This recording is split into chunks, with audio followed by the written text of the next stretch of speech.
There are a number of scenes next which I'm going to treat as one, as it feels like the creators want us to. It's a portmanteau of scenes representing morning in Ferrix, with a strong theme of movement into the day. Cassian retrieving the Starpath and arranging his getaway car, the arrival of a mysterious stranger, hell, even Maarva's moving, and we might have thought she was some kind of half-armchair cyborg by this point. And we start with Maarva, the visual storytelling doing all the talking. She's not moving now, in fact she's not moved all night apparently. Her face is tense, the hand rubbing could just be arthritis, but the way it's paired with her expression makes it feel like a tell. She's anxious or steeling herself for something.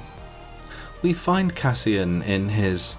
well, I never mentioned it before, but he appears to live in a grounded starship that he's lovingly converted into a hovel. It seems to be located in a junkyard, certainly away from other dwellings. It kind of reminds me of Daryl Dixon in The Walking Dead, who often chose to live outside the relative safety of the walls and away from the people who loved him.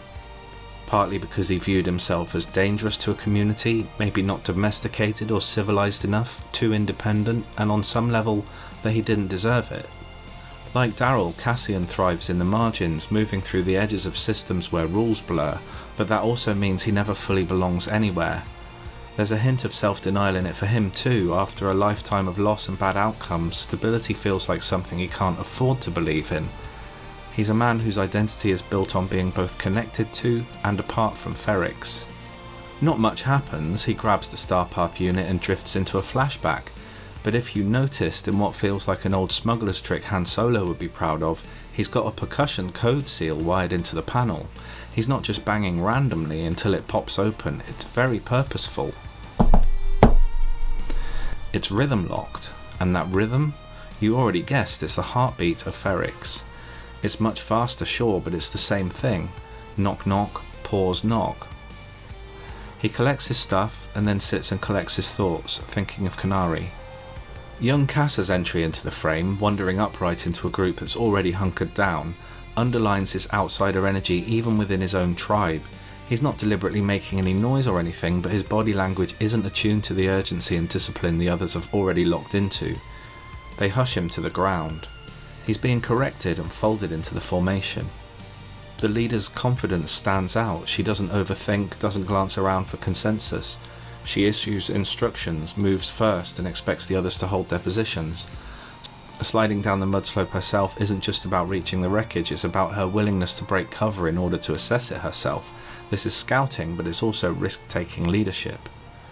Keeping most of the group on the ridge might be good tactics, a height advantage for ranged attacks, or might just be ingrained habit, a small tribe using the environment to offset its lack of numbers and gear, and relative size. Either way, it's a neat little bit of military logic without needing to verbalise it. We cut to the skies above Ferrix where an unknown ship is in orbit.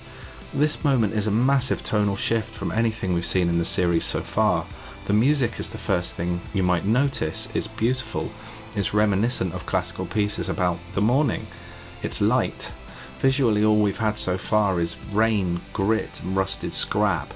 This ship is in good condition and not borrowed from the local yard. This butter-smooth droid mod or whatever he's got piloting it certainly does not stutter. The short exchange between Luthen and this AI quietly reveals how he operates. His language is procedural and clinical, signalling a man who thinks in mission parameters, not sentiment. The "this time" in How Long a Walk This Time hints that parking far away and walking in is a standard infiltration routine, and his quick acceptance of nothing safe shows a deep trust in operational safety over personal convenience, as well as the systems he's put in place to make those decisions for him. This moment's discord against the unrelenting darkness and tension we've had so far is telling us that this is a new dawn arriving. On the first watch, the music is all luminous strings, calm rhythms and a sense of dawning light. There's no menace, no dissonance, no dark undertone. You don't yet know this caped stranger, so the score primes you to think hope, help and maybe even mythic arrival. But on a rewatch, knowing it's Luthen, a man who's a bit more complex than that same music reads like a false halo. It's beautiful but dishonest. The absence of any darkness in the arrangement isn't a reflection of Luthen's true nature, it's a mask. The score here is essentially a stooge, playing the part he wants people to hear, lulling you into a feeling he's not actually here to deliver. In the next moment from the morning, I think we find out that Ferrix starts the day with a sound that cuts short any chance of a lie-in. The Hammerman is back in his tower, but unless I'm mistaken, the result is pretty different. Is it possible that they shaped this metal in such a way that the sound profile is completely different based not on where you hit it, but the order? When he was hitting left then right, the first tone would ring out, the second would overlap it, and then he'd hit them together and create a warm, sustained ding-dong-dong chord. When he hits right then left, the first strike is an ugly clang, the second one comes in and cuts off that resonance, making a clang funk. It's short and brutish. It sounds like a big man hitting a giant metal thing with a hammer. It sounds like labour. I think this is perfect for Ferrix, the place where hard work is part of the culture. It's not timekeeping, they're coding mood into their daily signals via tradition. It's almost like an auditory language. The community has a soft-edged close for the evening, but you're woken with the sonic equivalent of a boot in the ribs. The next scene opens on Bix stirring in bed. Timm is already dressed and sitting in a chair watching her. It's not romantic, there's something about it that makes his presence feel more like surveillance than intimacy. She greets him casually, "Hey, what are you doing?" He answers that he couldn't sleep, which could be nothing, but in the light of recent events feels like he's been stewing, sitting on his jealousy, or maybe replaying last night's choices in his head. After a request for coffee, there comes the line that shifts the scene's tone. I had a no credit moment with Bix's use of the word yard here. This was driving me mad. What yard? What does Bix need from it so urgently? The one out the back of her mechanics business? Why is opening the yard something you'd asked for specifically? Once the shop's open, you just walk out the back door, don't you? For a moment I thought she needed to go back to the tower to communicate with the buyer and arrange the details, but that was in Salmon's repair shop yard, not Bix's mechanic shop yard. And then eventually I realised that by yard she means the whole operation, her mechanic business. She would refer to it as the yard. She's not asking him to do something different to what he'd normally do, which is how I read it at first. She's asking him to do their usual routine, but just to do it alone today. She's saying, "Can you run things without me this morning?" I'm sorry if that was really obvious to everyone else, but I really fell apart with that one. Timm agrees quickly, but his next line, "What's up this morning?" shows the flag has gone up. Bix isn't having any of it and just deflects him softly. From a spycraft perspective, this is neat and clean work by Bix. The absence is explained in advance, so shouldn't really trip alarms beyond the inevitable low hum of suspicion Timm already carries, but it also has the side effect of shifting his focus. Instead of wondering where she'll be or following her, he's now got the practical matter of running the yard alone, something he can't easily skip out on. It's a subtle domestic form of misdirection, hiding a signal inside the noise of an ordinary workday. Cassian's exchange with B2 is one of those small, awkward moments where the dialogue feels just slightly out of joint, until you look at it through the lens of Cassian improvising a cover story in real time. He's rummaging through his go bag, tossing aside junk until he finds a short-range communicator. That alone is odd. If his plan is to be off Ferrix tonight, those comms will be useless the second he's beyond the outskirts. But the equipment isn't for long-distance coordination, it's for a final close-range message before he vanishes. The plan is simple in outline. Once he's sold the Starpath, he'll stash part of the payout somewhere on-world for Maarva and have B2 retrieve it after the heat dies down. The catch, and the reason the scene reads strangely, is that the Maarva credits don't exist yet. They're hypothetical, hours away at best. B2's line, "You have credits for Maarva," sounds like something Cassian has only just told him, not any kind of long-standing arrangement. Cassian's "and" is the tell. It's him prompting the droid to repeat back the second part of an instruction, making sure the sequence is clear. What Cassian's doing here is micro-spycraft and also a little self-protection. If he says, "I will have credits later today," it invites questions about where they're coming from and what risks he's about to take. By talking as though the stash already exists, he both spares B2 worry and keeps operational details compartmentalised. If B2 is ever questioned or scanned, there's no information to give beyond a vague "Cassian has money hidden for Maarva." B2 pushes back, going is a bad idea, and it's the one fully honest emotional beat in the exchange. Cassian deflects it, sending the droid home under the guise of keeping Maarva from worrying, but his tone has the clipped, guilty edge of someone who knows he's half lying to a friend. That low-grade guilt, combined with the logistical sleight of hand, is what makes the scene feel off balance. It's not sloppy writing, it's Cassian quietly stage-managing a truth that isn't quite true yet. Maarva's short walk through the house is one of those quiet Andor beats that does three things at once without underlining them.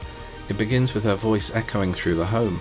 "B, B," the clipped repetition almost maternal, halfway between scold and a call of concern. The follow-up, "If you've powered down back here again, I'll be so upset with you," could be played for humour, but here it's edged with something else. It's the first time the episode really foregrounds her dependence on B, not just for practical help but for company. When she appears struggling with her cane, the sense of reliance becomes visual. She's slower, less steady, but determined to get up and see for herself. But the sequence quickly shifts from her limitations to what's missing: Cassian. His bed is empty and looks like it has been for years. The room feels suspended in time. That impression is sharpened by the cuddly bantha, an unexpectedly soft relic in a show that usually frames Cassian as hard-edged and self-reliant. It's a glimpse of a private tenderness he never shows publicly, a small piece of boyhood that has somehow survived the years. But Maarva doesn't linger on that toy. Her hand reaches past it to lift a Kenari weapon, sword-like, ceremonial in feel, and she turns it in her grip. The juxtaposition is striking: a plush animal from the safe domestic space she built for him, and a weapon from the world he came from before her. Together they form a visual biography of Cassian in miniature. The boy taken from a survivor culture, folded into a quieter home, and now as an adult, straddling those two inheritances. Maarva's gaze on the weapon isn't just nostalgia, it's recognition that this part of him has never left, and that it may soon come back into play. The Kenari flashback pivots the storyline from tense curiosity to sudden violence, and it does so with a deliberately abrupt break in the children's control of the situation. Up to this point, their movements have had a strange confidence, a loose hierarchy under their leader, a cautious but purposeful approach to the crashed ship. The reveal of the dead yellow-skinned aliens reinforces the sense that the danger has already passed, but the moment the dead figure stirs and shoots her in the back shatters that illusion. The fact that he isn't faking, that he's just regained consciousness, underlines the chaos of the crash site: injuries, confusion and twitch reflexes. It's not personal, but the result is devastating for the group. Her fall is clinical, eyes open, unmoving. I assume she's dead, but there's no dramatic punctuation there. The children's counterattack, coordinated blow darts from the ridge, momentarily restores their upper hand, but the scene makes it clear they have no plan for after the threat is neutralised. Cassian's reaction is telling. In earlier moments, the dynamic between him and the leader could have been read as admiring, but here he doesn't rush to help carry her, nor does he follow the group as they retreat. His initial interest in her seems to have been based only on her ability to nod him in. Instead, he remains fixated on the ship. The close-up on his face turns the emotional focus from grief to resolve. This is the instant where his attention, and perhaps his destiny, shifts from the group to a wider galaxy beyond. The ship represents the unknown, danger, opportunity, and something in him leans towards it rather than back towards the safety of his own people. This beat doesn't just give us the weapon's origin, it marks Cassian's first clear step away from the collective and towards the solitary, risk-embracing figure we know. The Ferrix post office appears to be as much a hub for gossip as it is for parcels, and right now Xanwan is holding court with Granick, an alien colleague whose confident misinformation is driving him mad. He's halfway through looking up Kenari in the system when Cassian walks in, and the shift from idle chatter to a whispered side deal is immediate. Cassian's questions are simple and urgent: how much for a run to Tassa today? No questions asked. The verbal fencing begins. Xan probes for weight, danger, sentience, and Cassian stonewalls as much as he can. Price is the real battle, with Cassian starting at 500. Xan insisting on a floor of 7 for immediacy and discretion. Cassian grudgingly agrees. An hour's time, engine running. What's notable here is what doesn't happen. Xan doesn't make the obvious connection between the morning's pre-mall bulletin, a wanted Kenari mail, and Cassian suddenly needing to get something off-world that same day. This isn't naivety so much as the Ferrix mindset. Most people keep their own counsel, and shady errands are just part of the local economy. Enforcement is still somewhere else, not here, and friends don't pry beyond the deal at hand, even if they threaten to. Xan's focus stays exactly where Cassian needs it, on the price, not the reason. It's a perfect example of Cassian's compartmentalization, hearing your own past recited like a wanted notice while calmly negotiating your escape. This collection of scenes covering Morning and Ferrix shows a community running on habit, work, and quiet collusion, a place where people keep their heads down and their mouths shut, even as trouble gathers just out of sight.